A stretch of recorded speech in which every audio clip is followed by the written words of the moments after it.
केंद्र सरकार ने वाड़भंड पोर्ट को मान्यता दी। 78,000 करोड़ का ये पोर्ट है। ये जो पोर्ट है ये भारत की और महाराष्ट्र की अर्थव्यवस्था को पूरा बदल देगा, क्योंकि आज हमारा 60% कंटेनर ट्रैफिक ये जेएनपीटी पोर्ट संभालता है। देश का 60% कंटेनर ट्रैफिक जेएनपीटी पोर्ट संभालता है। अभी जो वाड़भंड में पोर्ट होगा जेएनपीटी के 3 टाइम्स बड़ा, 3 गुना बड़ा, और 20 मीटर्स डीप ड्राफ्ट यानी दुनिया का सबसे बड़ा जहाज वहां पर आ पाएगा, इस प्रकार का पोर्ट।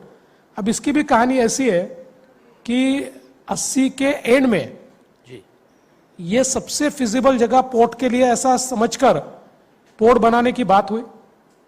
उस समय डाणू के आसपास वो था, डाणू हमारा नेचुरल एरिया है। सहजता के साथ लोगों ने ऑब्जेक्शन लिया, उस पर एक सुप्रीम कोर्ट की कमेटी बनी।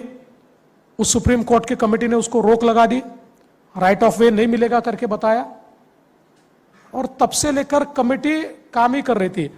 बहुत बड़े जज साहब उस कमेटी के चेयरमैन थे, बहुत अच्छे आदमी, बहुत बड़े आदमी। जब मैं मुख्यमंत्री बना उस समय उनकी एज 90 ईयर्स थी, and he was chairman of the committee, और वो लाइफ टाइम चेयरमैन थे। सुप्रीम कोर्ट ने बनाई हुई कमेटी थी, और यह सारा मसला रुका हुआ था। मैंने कहा ये क्यों रुका है? उन्होंने कहा नहीं, ये तो डाणू नेचुरल एरिया है, फिर इसमें से कैसे जाएगा? तो मैंने हमारे अधिकारियों को कहा कि ऐसा नहीं हो सकता, ये तो ऐसी जगह, ये तो महाराष्ट्र को 20 साल आगे ले जाएगी और देश को मैरीटाइम एक कैपिटल बनाएगी या एक फोर्स के रूप में डेवलप करेगी।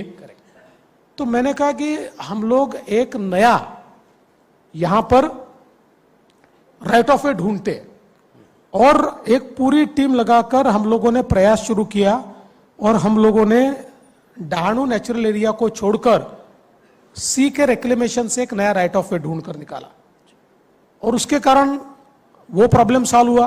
फिर उस कमेटी के सामने गए, फिर सुप्रीम कोर्ट की कमेटी के सामने गए, फिर हम लोग ऐसा करके उसमें जितनी अड़चने थी वो सारी दूर की, और फिर हमने सेंट्रल गवर्नमेंट को कहा कि अब आप इसको लीजिए और हमको इसकी मान्यता दीजिए, और सेंट्रल गवर्नमेंट ने उसकी मान्यता दी। आज ये पोर्ट जब बनेगा, मैं आपको बताना चाहता हूं कि महाराष्ट्र ये अन्य राज्यों से 20 साल आगे चला जाएगा, इतनी ताकत इस एक पोर्ट की है।